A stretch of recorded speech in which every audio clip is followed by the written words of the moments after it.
Hello there. Welcome to the Culture of Life podcast from Human Life International. I'm Tad Wojcik, the Mission Research Specialist, here with Father Shenan Boquet, our president. Oh, Tad, it's always good to be with you and to talk about these very important subjects and discussions. Yes, of course, Father. And today we actually are discussing something that's very tragic, very dark moment in our nation.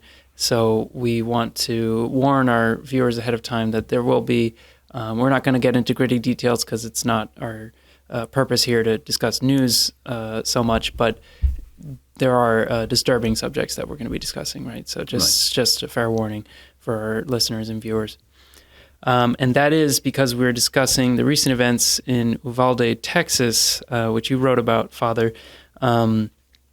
A gunman, Salvador Ramos, killed 19 children and 2 teachers and wounded 17. This shooting, police afterwards shot him, so he is no longer alive either. This, Father, comes on the heels of shooting in Buffalo that ended up in 10 killed and 3 injured. That was a racially motivated shooting as well. It's an extra factor in that one. And then the most recent shooting in Tulsa, Oklahoma, with 4 killed, and it was a murder-suicide, so the shooter also shot himself and died. And we saw something also in Tennessee, in Chattanooga, if I remember correctly. There were a couple of stories that came out of, again, violence. Right. So it's so unfortunately, you're right, Tad. It's something that's affecting all of us across our beloved nation, and as we see in other parts of the world too. But it's something that it's good for us to take a brief moment just to talk a little bit about this and just some of the ramifications and what can we learn from it, and how do we address it. So I'm looking forward to having this discussion with you today. Yes, Father, and it's important for our purposes here at HLI discussing the culture of life because as you gave in your analysis recently, about Uvalde, but it applies equally to any of these acts of violence or shootings, that there are deeper causes here that stem ultimately from the culture of death, which is what we oppose in promoting the culture of life. So why don't you explain a little bit, Father? You mentioned 2 major points, the decline of Christian morality and the phenomenon of fatherlessness in our culture. Why don't we start with that second one, fatherlessness, and why this is such a relevant factor in these shootings?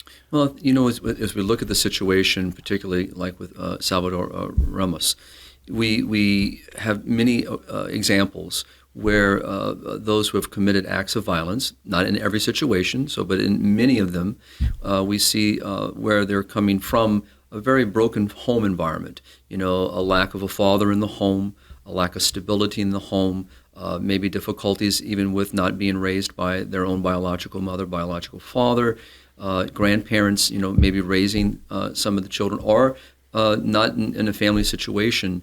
And so this is not something our audience should not be familiar with, because it's a conversation that many have had over the last decade.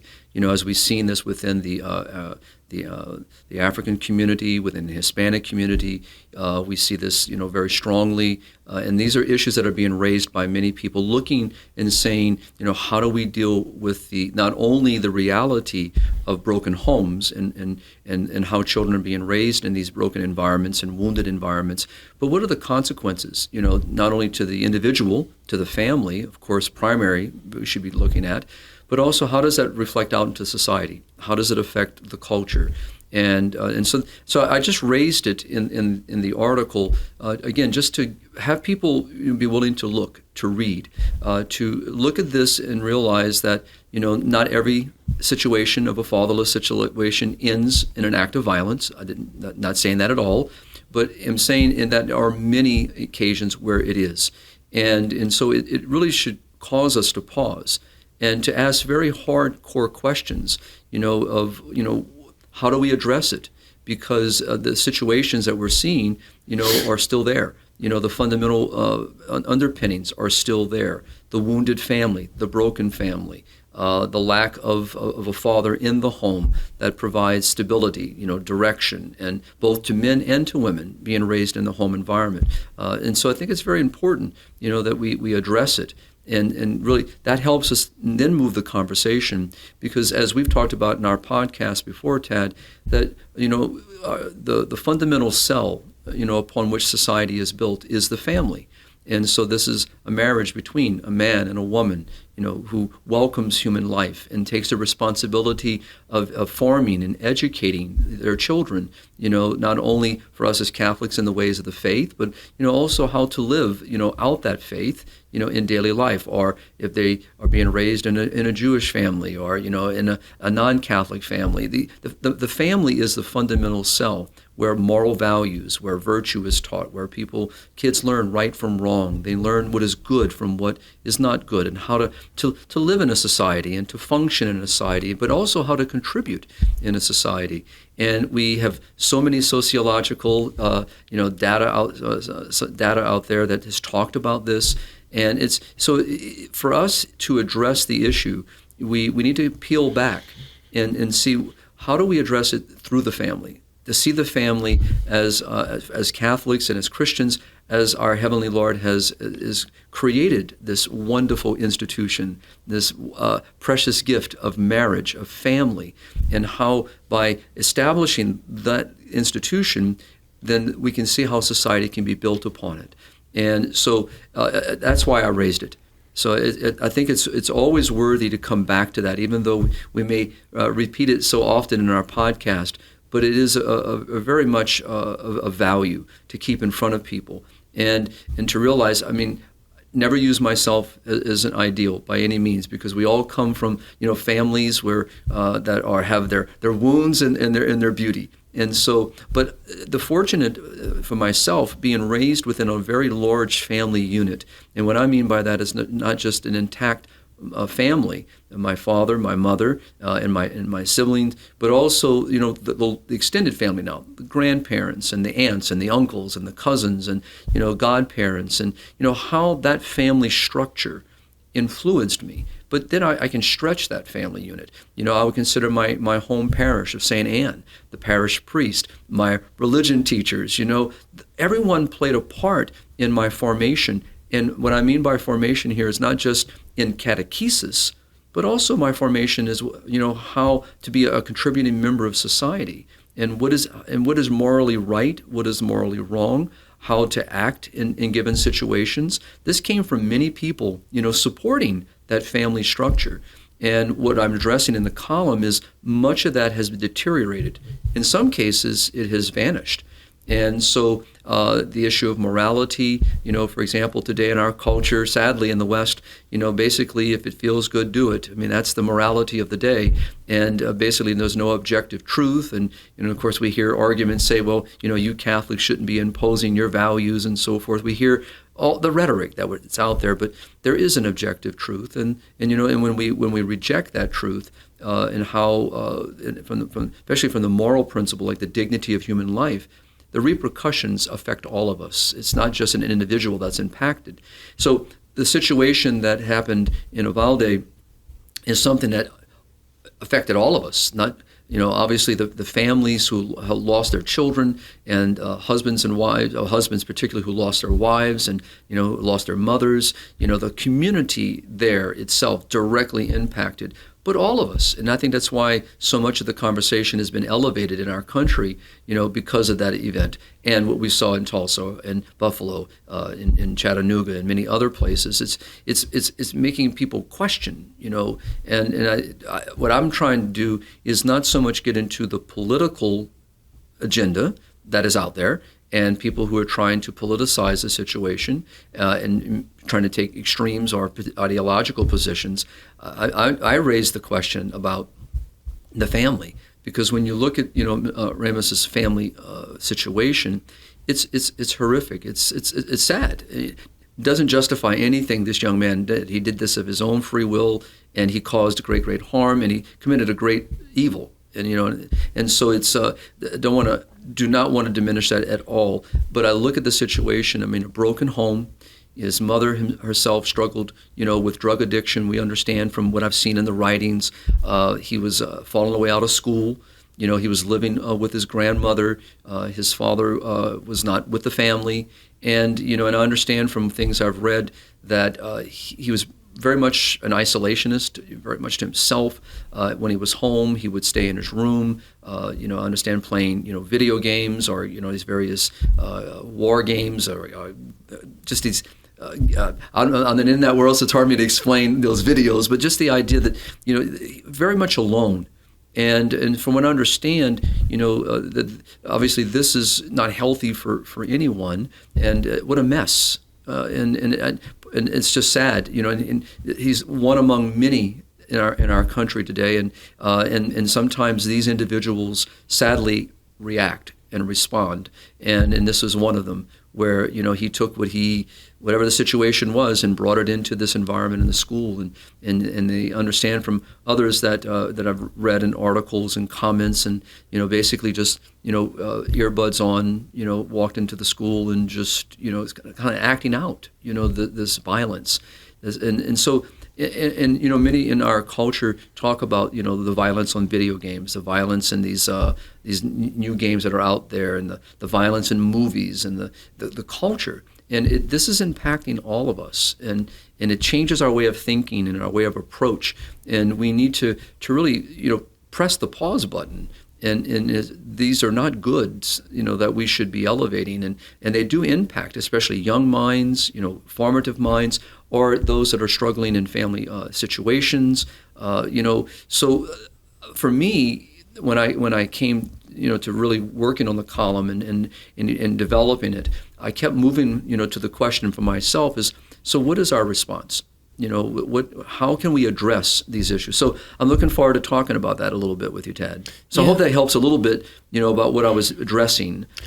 Right. It gives us some context, Father, for the sort of those major points that you mentioned in your article and that you're bringing up here about fatherlessness. And I'd like to shift gears a little bit. You mentioned it already, but into the question of what's going on with moral relativism in our society and the lapse in, it really a lapse in any kind of moral code, but in particular the Christian code of ethics that had governed life in the West and in the United States for, all of its existence until, relatively recently. And then actually, if you can, Father, tie that into the fact of fatherlessness, because men and fathers really are, and in particular priests actually are the ones who, women have a strong role too, but at least in children's lives, fathers have a strong value inculcation role. Right. It's as we've done before in our podcast, it's not so much looking from a point of nostalgia, looking back at what once was and treating it as some kind of glorified moment, but to really look at it for what it does say, and that is for centuries, for millennia, we've always had a rise and fall. We're dealing with human beings, fallen nature. That can easily, find itself through freedom, reacting in a way that's inappropriate, choosing that which is sinful and causing great harm. We have a history filled with examples of this. But we also have a history that's filled with good and with humanity setting, moral standards for itself and recognizing that what makes a society flourish and what is always good, for a society is to advance, good. That promotes human dignity, promotes family values, the family itself, and recognizes that there are rights and wrongs. For example, even though we know they're biblical, but just from a civil point, stealing is never healthy for any culture. Murder is never healthy for any culture. So these in themselves have been recognized throughout the millennia, and so we can bring many other examples like that. Infidelity, was something that always was understood never good, not only for marriage, but it's the consequences of that infidelity. What does that promote? The issues of promiscuity. Sorry. Oftentimes, murder can actually follow from of course, that exactly. particular crime. And so as a society, we've advanced these moral truths, these goods throughout our human history. And all of a sudden, within this last, let's say, 100 years, but more strongly, especially the last 5 decades, we have seen an aggression to reject, those particular goods that we have valued and that we have passed from generation to generation, and just the common courtesies, the way that we respond, to dilemmas, maybe disagreements, where people, granted, again, human nature being what it is, people can turn to violence and get into fights and other acts of aggression, but that was never something that was, encouraged or promoted. Today, it seems to be celebrated, and it seems to be the immediate response. Whereas rational people who respect each other, respect the dignity of life, respect that is owed to every human person, that Tad, you and myself might have a disagreement, and we talk it out. We might even raise our voices and argue it out. But people do this. This is something that helps resolve situations and find a path forward.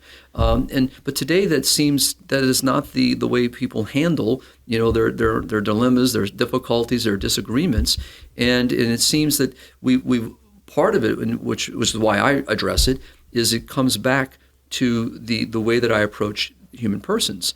If I see that every person that I encounter and deal with is a person of equal dignity, that is owed equal respect, that I have no right, to disrespect in any regard. And so if I start from that premise, which is something we have believed, again, for millennia, and now because of the introduction of various laws like Roe v. Wade, that in our country that allows people to literally determine who lives and who dies. And so we have seen the consequence of that. Mother Teresa, we've talked about this before, that when a nation can choose to permit a mother, to kill her own child, then we will see how this will play out. I'm going to paraphrase Mother, that then that same woman, the same mother, can walk out and take my life. What's the difference? Well, some would say, well, the difference is that the child is within the womb. It's the fetus, and they'll try to come up with these euphemisms and all these various ways of explaining and justifying. It's a human life. The moment of conception, life has begun. And that little life is as equal a value to my life outside the womb. There is no difference between my life and that life. And that value is something that as a society, even in the midst of great difficulties, of human history, during, world wars and conflicts, that value still remained. I mean, that's what sent people into these battles, to protect values, to protect our families, to protect our freedoms, to protect human dignity. And especially when we've seen great atrocities done, we've intervened. Even our own country has intervened many times in other countries because of the atrocities and violence that is done, or at least has brought them to the surface and talked about them and put sanctions. And why? Because we see a value here that's not being protected. And in each of us, there's this, we recognize when there's an injustice. We still have it. It's getting covered up. And I think that's what happens a lot of times. Sorry, Ted, you wanted to add something, please? Well, it just struck me that you've mentioned, Father, just now that we still have that sense of justice. We still have a conscience, a national conscience. Right. And that comes out with events like these shootings, where everyone across the board, whatever the political conversation is after the fact, everyone condemns this. There's no one who says, "Oh, that's just going to happen. It's fine," or you got to deal with it.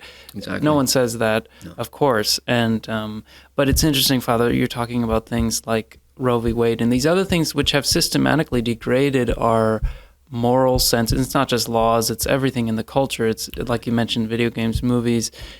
And I would say even those things are more symptomatic even of something more fundamental that has really happened that is almost really hard to put a finger on, but just it's not just the nation, but really the whole West, a loss of a sense of there's no other way to put it, as you've said, the dignity of the human person, of human life. We've become really, like I said, maybe a word I can add is desensitized. Desensitized, right. I really believe we have. We've lost a sense of the other. Mm-hmm. And that's why I quote John Paul II in the column, who speaks about this. And in a sense of the other person, you sitting in this room with me now, is, I shouldn't be looking up at the stars and wondering, I'm talking to another person. There's an engagement in conversation. There's a relationship at this table that is occurring. And I think it's so important that we've lost the sense of this, and I think each time we have these tragic events, these horrible events, but even, great disasters, like we've seen from my own state of Louisiana, last year when Hurricane Ida and many other storms that affected the state, over the last couple of years. But natural disasters in different parts of our country, people rise. They not an injustice has been done, but loss of life, loss of people's homes, loss of business. People see people struggling to find food, clothing, shelter, and people are moved by this, and that means there's something within us that recognizes a good. We see a value, and the value is the human person. When we see a person who's homeless, I'm hoping that, especially our audience, I know we would be moved by that. But there is a part of us, that at times we've got to fight against it. I wonder why they're homeless. I wonder what's going on. I wonder if they're on drugs, and that all could be many reasons why they're there. There could be some truths that are out there.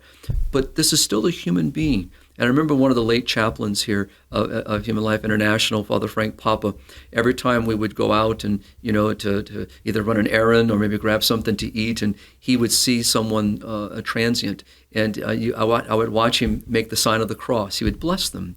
And so we would talk about it. And, in my travels, I see this as well. And families, living underneath highways. And these are things we should never become desensitized to. No matter what the circumstance is, and it could be self-inflicted circumstances, but these are still brothers and sisters. These are people that are part of our family.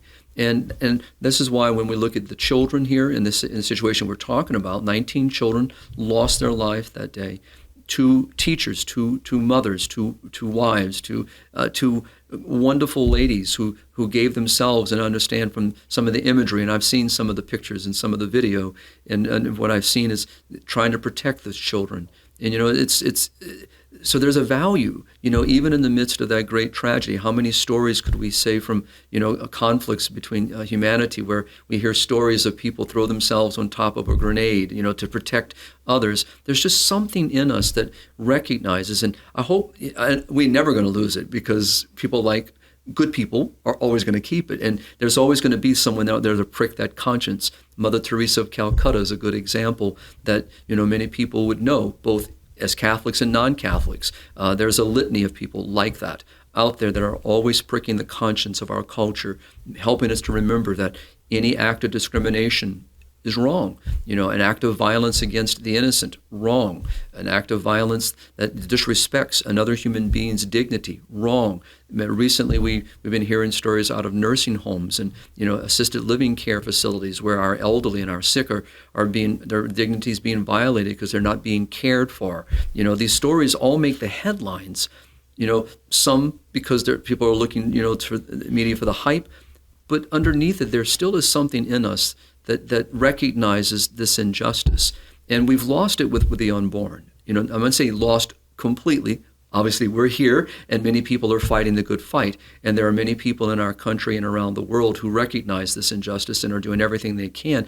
But we have a large segment, Ted, of our culture, and sadly, even within the church, that have become desensitized to this and really do not recognize the dignity of the life within the womb. So if that happens, then that desensitizes me also to the person outside of the womb.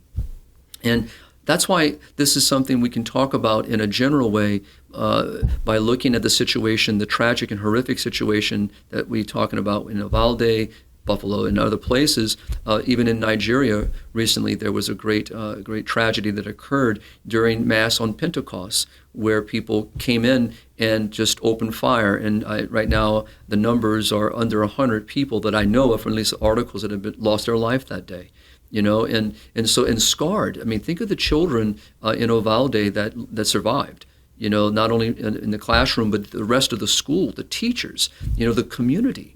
This has left a very, very deep wound and a memory. So this is why it's something that we as a nation need to start asking ourselves: what values do we uphold? What is of utmost importance to us? And not from it gets me, Tad, sometimes when we talk, I get comments, we all do, and from articles and sometimes from our podcast. And when we talk about these values, sometimes people will say, well, that's an ideal, marriage between one man, one woman, and an exclusive, indissoluble, fruitful union, okay? What God created, all right? And so they say, well, that's an ideal. That can't be lived today. Well, I'm sorry, I disagree. And I'm not speaking of it as an ideal. In the idea here is that people think that because we've come so far away from it, we've shifted so far from that way of understanding marriage, and because of different views and approaches and ideologies, we see, inroads of people trying to redefine that. People think, well, that's just not possible. The high divorce rate today, the separation, the cohabitation, the introduction of same-sex unions, and all this stuff has so clouded that people think, well, quote, we'll never get back. Again, as if we're speaking something from some kind of nostalgia. No, there is a truth here. And that truth is something that we're called to live. And when we reject a truth, there are consequences to that. And so this is something that's so important that we need to name it, call it what it is, patiently, but firmly keep pushing back, and realize that, there is a good that we must uphold. And if we choose to reject that good, and again, we have, and the consequences are also there. And and I think for this, having been a priest now 29 years, and working primarily in parish ministry most of my priestly life, and working with families, working with couples, working in schools, and I've sat in many a conversation in the consequences when there's a breakdown, when there is a rupture in that family unit, and the consequences of that, and the long-term impact that has, not only on the adults, but on the children, and eventually those children themselves become adults, and how they, recognize and how to respond to that. And sometimes it leaves deep wounds that cause them difficulties going forward. So there's something here we have to recognize, and I don't want to speak from it. It's not. I don't see this as ideal. We can use the word ideal to speak about a good, but the way I hear people use it, they think that I'm speaking about something from some fairy tale from long, long ago that's unobtainable, and that we'll never be able to shift the gear. No, we can do that. And I think the first gear here that we need to do is recognize that there's something systemically wrong here. And that's what we're talking about today. Right, Father. I wonder if mentioning all this, and you brought a lot of things into it, but I think it's relevant, the questions of not just this kind of violence that is very obvious to everyone, but as I was mentioning before, things that we are just desensitized to, like abortion and other forms of violence, and lack of euthanasia, disrespect to the dignity of the human person. I wonder if it doesn't ultimately come down to, I think it does. We know it does. The lack of a sense of two things, I would say, that are ultimately kind of the same. A lack of a sense of evil, of sin in itself, right? Because we're talking about moral relativism. Correct. A lack of a societal moral code that is ultimately Christian. And that phenomenon stems from just a turning away from God, which explains everything. Correct. Yeah, and I think with that, if we just kind of keep that always in the forefront, and then we can understand, what are the consequences that flow. And so for example, when John Paul, I quote here from Redemptoris Hominis, so this is one of John Paul's earliest encyclicals in this situation, and he's talking about, he says, and it's actually on fatherhood, on God the Father, And so he says, man, woman, remains a being that is incomprehensible for himself. His life is senseless if love is not revealed to him, if he does not encounter love. So God so loved the world that in the fullness of time. So we know that God reveals to us God himself, and God is love. And so we don't have time to kind of talk about the beautiful understanding. But so this we come to understand ourselves, and how God has revealed himself to us, and the very beauty of what human life is, and what we're called to in that beauty of human life, and which is eternal life, to be with God. That in the fullness of time, God sent his only Son into the world, not to condemn, but to save. And so and he calls us, if you love me, you keep my commandments. And I give you a new commandment, love one another. So love is something that's revealed. And that's why I put it in here. Some people read a column and say, why my father's mentioning that? Well, it goes again, we talked a little bit about it, is the fact that my responsibility for you and your responsibility for me. We are social beings. We're made for relationship. We're born into a family. We're born because of the union of two people. And I'll use that word ideally for a moment, is that between a husband and a wife is where God wishes this life to be welcomed and celebrated and nurtured and cared for. But regardless of where that little life is conceived in this current climate of time, that life is to be loved and to be cherished and to be honored and to be respected. We're born into a family, sometimes born into wounded families. In many cases, we are born into wounded families, but broken families and single-parent families and the dynamics of today.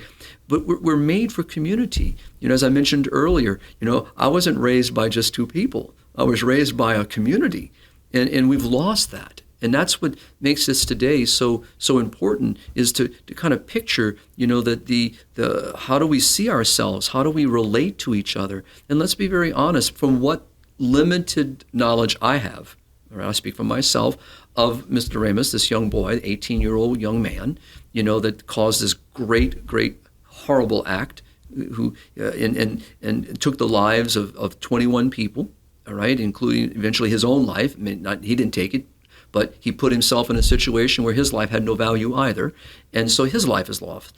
Great catastrophe occurred here. And so, the communal response, I kept thinking, again, not justifying. I don't want people to misunderstand me, but I kept thinking as I'm reading this story, a little bit of his life, and I kept thinking of he fell away from school, I understand, and I keep thinking, what was done to re-engage? What did anyone? And I know my answer would be yes. There's no doubt someone tried. Friends, neighbors, teachers.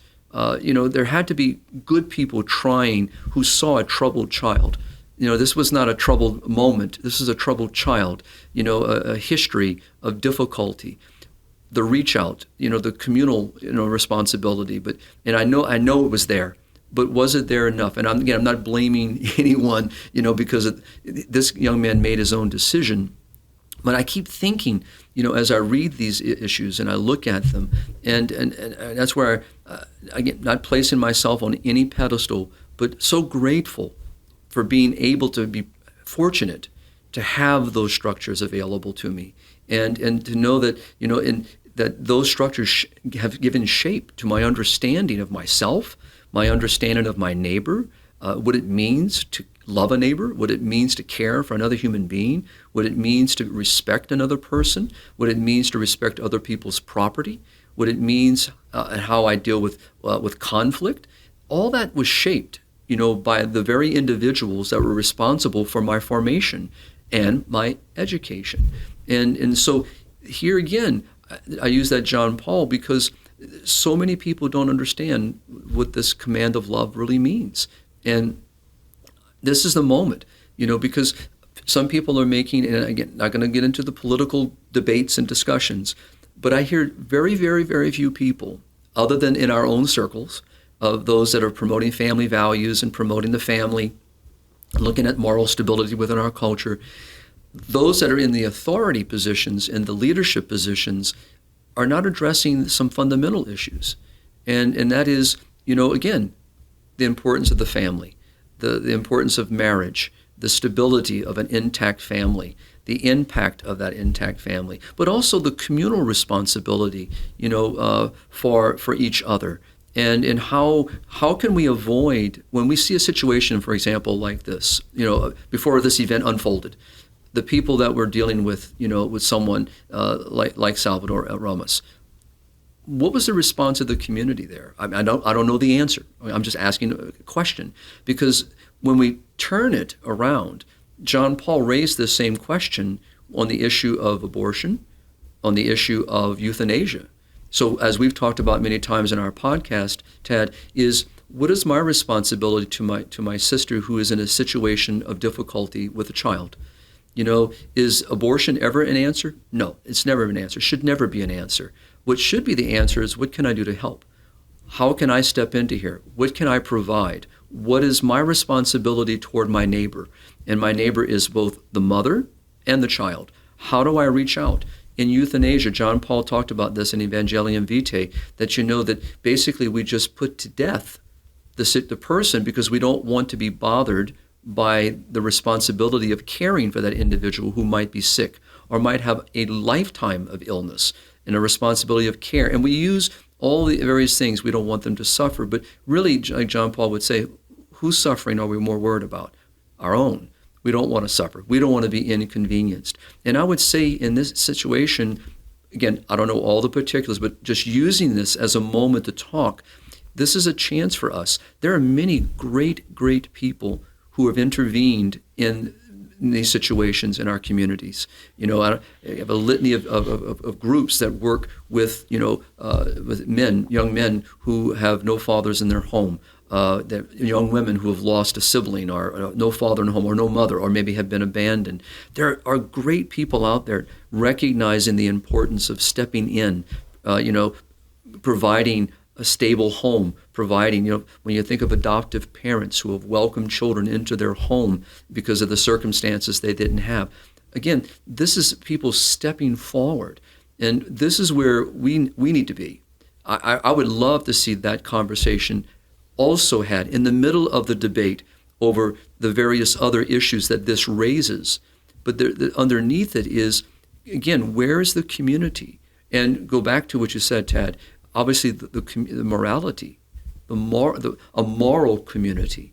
Not only do we see this great crime done and this injustice done, to these children and the two teachers and to the community and to their families, but that should stir up in us. There are many, many injustices, and so how are we going to go forward? What's going to be our response to this? Are we just this is going to be a hot button topic for a moment? We'll pass it on and move to the next topic. I hope that's not the case. I really do hope that we look at this and look at the total picture. At least that's why I addressed it in the column, and that's why I wanted to talk about it. And because I can tell you, coming from parish ministry, working with couples, working with parents, this was a way to help them. And I would say that we need to do this. This needs to grow. This understanding of neighbor, of communal responsibility, of helping each other, and each of us recognizing when one is lost, we all suffer. When one gains and grows and matures, and we all benefit. And so here we have a great tragedy that's affected every one of us. We all are lesser because of events like that. And that's something that should stir in all of us and say that's just unacceptable.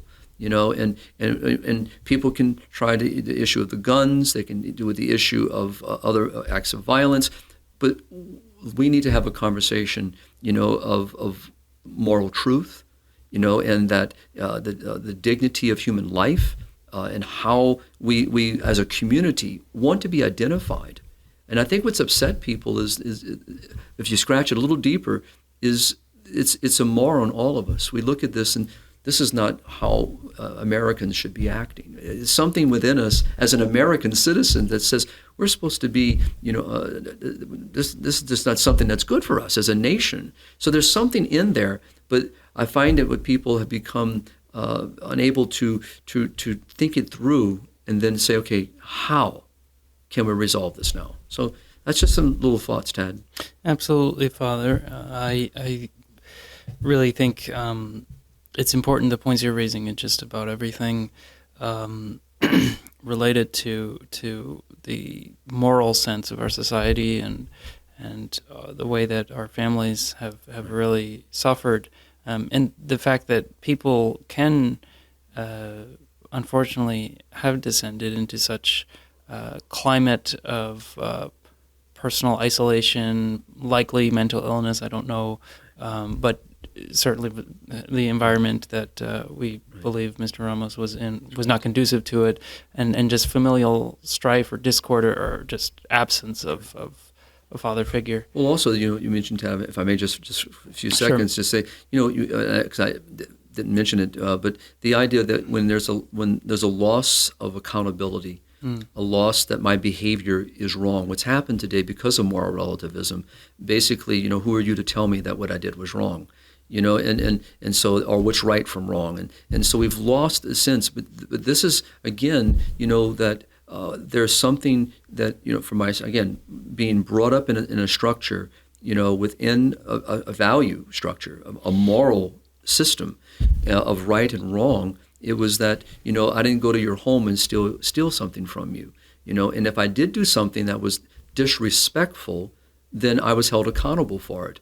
And and that variation of accountability came in different ways, But in the schools, in my upbringing, we were held accountable, if we used a foul word, if we did something that was disrespectful to the teacher or to another student. I mean, these things were corrected, and behavior was assessed in a sense of that behavior was not right. Do you understand why it was not right? I can still remember in third grade, I'm not going to tell you the story, but I still remember, one of my school principals, Mr. Gano, sitting myself down and with one of my cousins, but also another student, Mark Arsenault, and we got a good lecture, all right, on something we had done. And I haven't forgotten it. I really haven't. And I can still name, other teachers, through the journey that, that would call us out and say, and today we don't like to hear that because, we're told, that, who are you to judge or who are you to correct me, and what makes your morality, greater than mine or my decisions. But this is not a civil society. It creates chaos. If there's, for example, if no one would argue, they might disagree, but then you walk over to a traffic light, a traffic signal, and bars are down, and we've seen too many tragedies where people try to sneak through the bars. What happens? Inevitably, great tragedy occurs. Loss of life, the most great tragedy, but loss of property, damage, in the millions at times, because someone didn't have regard for the warning that those bars mean. Same thing in a traffic light. So there's a sense of order that these civil laws and civil policies and regulations do for us to help us live in an orderly manner. And so it is with the law of God. So it is with the moral truth about human life. And there is a right and there is a wrong. And when we lose the sense of that, then the other side of the coin is it just promotes discord. It causes chaos. So if all of us went around and I just walked into the grocery store and picked up a bag of groceries and walked out the door, now it depends, I say this with a little cynicism, but a little sarcasm, and that is in some states, it depends on how much it was worth. I can get away with it. That makes no sense because you can't maintain that. You're not holding someone accountable, for, their actions, and that this is not something that we as a civil society would ever condone, have ever condoned. You can't go to the bank and rob the bank because you have no money. We would never accept that, and we don't. There are laws against it. And these laws by themselves, and that's what I mentioned in my column, the laws and policies and regulations by themselves are not enough. They're important, necessary, but we have to get down deeper and really recognize the importance of what a moral life means and what it means to live a virtuous life and why certain behaviors promote a good in self and others and why other behaviors are unacceptable and, as you began our podcast with, have always been held to be unacceptable. And so, but we've become very much desensitized. So I just want to say that, Tad, because you mentioned the idea of sin, you mentioned the idea of not being held accountable, and people are not, are being held responsible for their actions. And except today we see this in the political climate, but again, it doesn't get underneath, So if I incite violence in my community, I should be held accountable, for any actions that occur as a result of that, And so these are things that we need to realize and recognize. And so I just share that because these are some of the points you mentioned, and I didn't highlight them enough. But I think it's great. That's why this is a good tag team, to keep these things in front of us, and so that our listeners and ourselves can continue to reflect on them. Mm-hmm. Absolutely, Father. And so that's a lot there. But with all that said, and understanding even to as much as we can, the gravity of these issues and the kinds of things that can result, like what we're discussing here that happened in Uvalde, what can families do to protect their children, Father, and stand against the culture of death at a time like this? I mean, I've seen some great conversation. I think that for myself, if I were in a situation of being a husband and father, and I'm a parent, for my own faith community of faith and my own community at large, is I would be speaking to those in my school system, speaking to those in leadership roles within the regional community. What are we doing? How are we addressing these issues? If you're speaking on that level, Tad, in the sense, and I think we need to do that. Even here at Human Life International, and some of the local schools in the community, Catholic and public, are asking these questions. We need to make sure that, that how are we approaching security? What are we doing to address, that this doesn't have a repeat? I mean, I'm talking about just from a protective point of view. But then underneath that is for example, here in a faith community, how can we get together as a faith community? So, which is something that we can control because we can do that very easily. So how can we, in this community of our faith tradition, help each other, support each other? Are there issues in our community that we need to address? How can we bring these to the surface?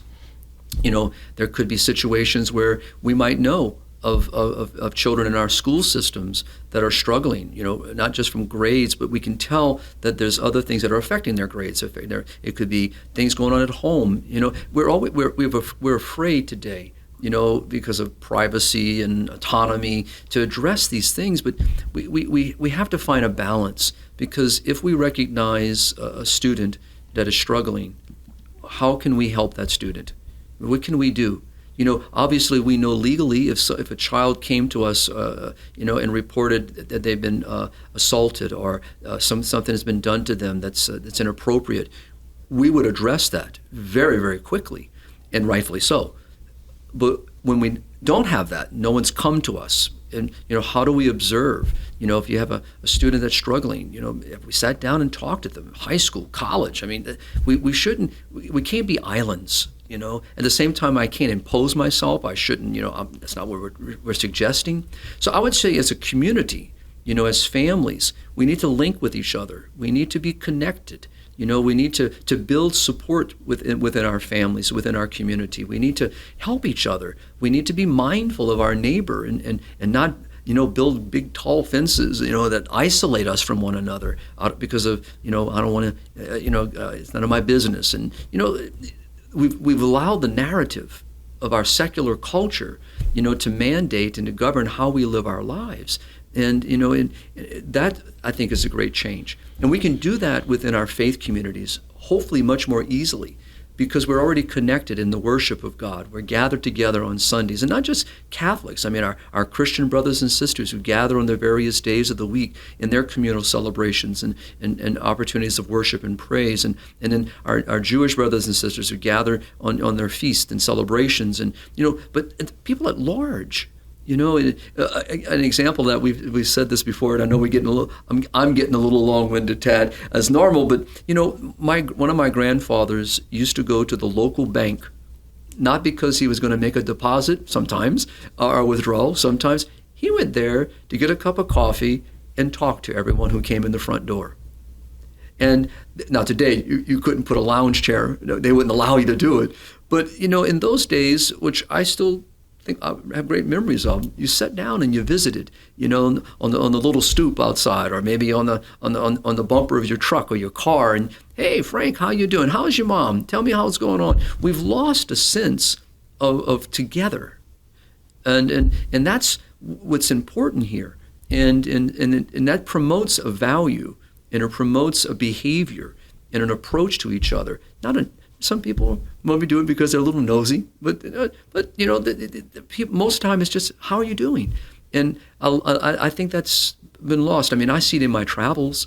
I'm always amazed at people that come sit down right beside me. Father, can we talk for a while? Well, you probably picked the wrong person. Sure, I can talk for a while, But I enjoy that, But people are afraid to talk to each other in an airport. Everyone's kind of looking down, looking at their phones, or just kind of peering down. We've lost a sense of each other. And then when someone kind of breaches that private space, so many people are kind of taken back.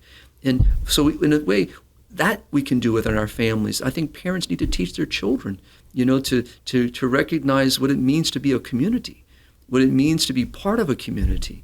And this is what I love about our Catholic faith, because it's in our core. It's in our very nature, that we are a community of faith. We are a communal people. And when you lose that, we suffer for that.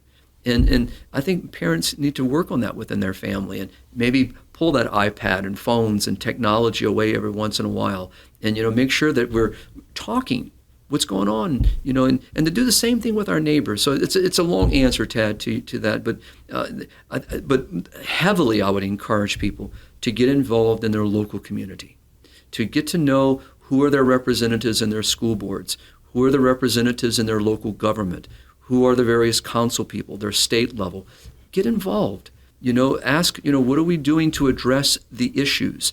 How are we, and also I would say, especially in our communities, who is my neighbor? It's time we answer that. Every person is a neighbor. Can't impose, can't force, but we can sure knock on a door. We can sure find a way to engage. And if we scratch ourselves deep, we all want it. I would say not all. Most people want to be part of other people's lives. We see this in our elderly. When they have visitors, they, especially when children go to assisted living or nursing facilities, and they want to talk to someone. They want to visit with someone. We just have this natural want to be part of a conversation, to be loved, to be cared for, to be remembered.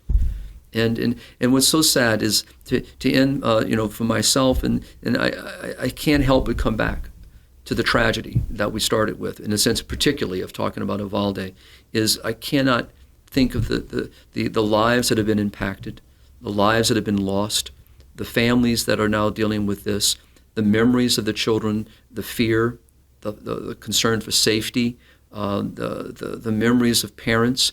But I ended my column with a positive story.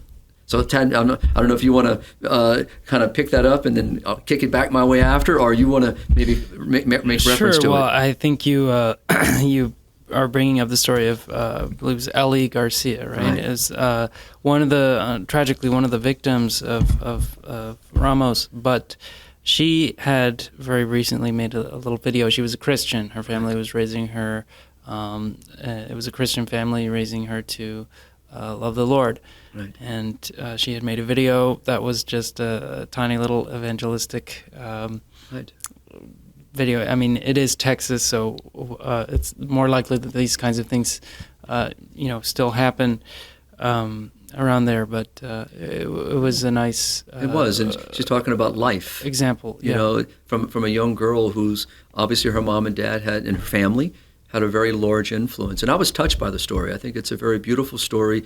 I don't know the time frame of it, but it sounded like, from what I saw, that it was of recent, and it was connected to Easter, talking about, our as a Christian, why our Lord came, and that, he came to give us life, and that, that we will rise with him. And so she's talking about this, but to hear the father, I think his name is Stephen, if I remember correctly, sharing it, and it must have brought him comfort in the middle of he and his wife and their great loss. but to see, deeper into this, and how faith and our love of the Lord and our love of God and our desire to follow the way, the truth, and the life brings consolation and comfort and assurance of something more. And this little girl, 9 years old, is talking about that. And for her, and as the father said, it was very real. I mean, she would pray at night. She would pray from her bed, and they pray as a family. And it was, there's something so beautiful in that innocence, and it reminds us this is holy innocence. Just the innocence of a child who's embraced, the faith and embraced love, embraced God. But to see her father, particularly in this situation, who I think released a video and is talking more about it, to hear him, since reference, how it has brought him, a sense of peace, even in the middle of this great loss. So here we are, as a people, given a wonderful witness from a little girl who had no inclination of what would be happening to her, whatever period of time there was between that video and the loss of her life.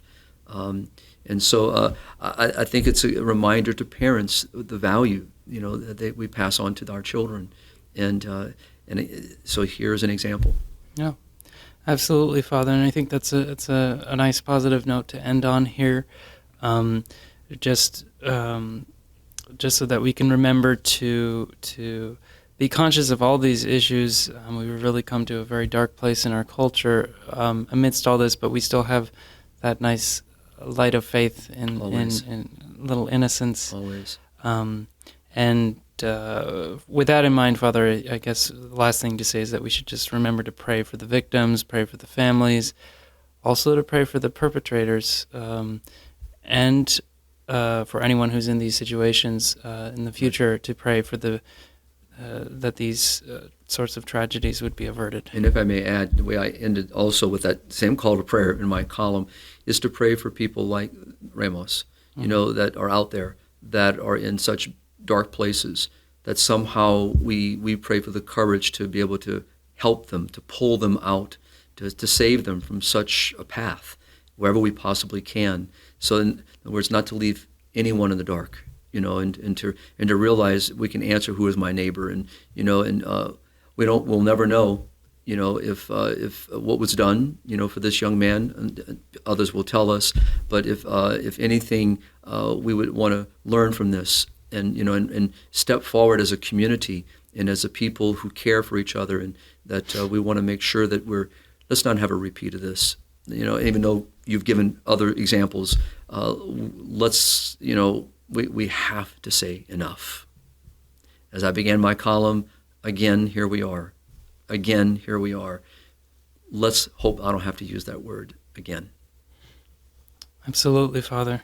Thank you so much for talking with me about this today, and thank you all for tuning in.